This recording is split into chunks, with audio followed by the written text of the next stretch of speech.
All right, so one thing I think, there's a lot of jiu-jitsu rule sets out there, ADCC, you got EBI rules, sub only, different variations of all these, and there's a lot of arguments always on what the best rule set is. And I like the ADCC, but I also like the sub only too, I think.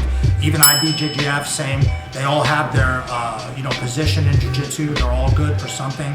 I explain and I tell all my guys they should be doing every single type of rule set out there. You know, the ones that are more wrestling heavy, the ones that are just submission oriented, the ones that have the OTs where you start from the back and the arm bar. You got to get good at all of it.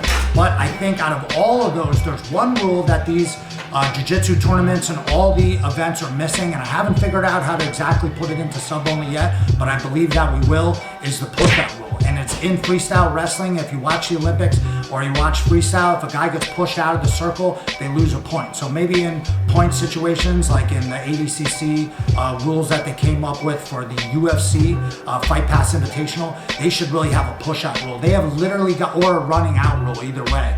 They literally have guys running off the stage and flying off and everything like that. And the way to combat that, especially if the call and stalling is kind of like up in the air and you're not sure, like it's you never know when someone's going to call stalling, depends on the judges. If there's a clear push out, maybe there's a warning, then a point deduction, and then we just keep getting point deductions for every time you're backed off the mat. I think that is huge. You see it in wrestling heavy, and I think the IBJJF and ADCC rule set should have that somewhere in there. So check me out, Big Uncle Zach, push out rule, sign it, date it, put it in there.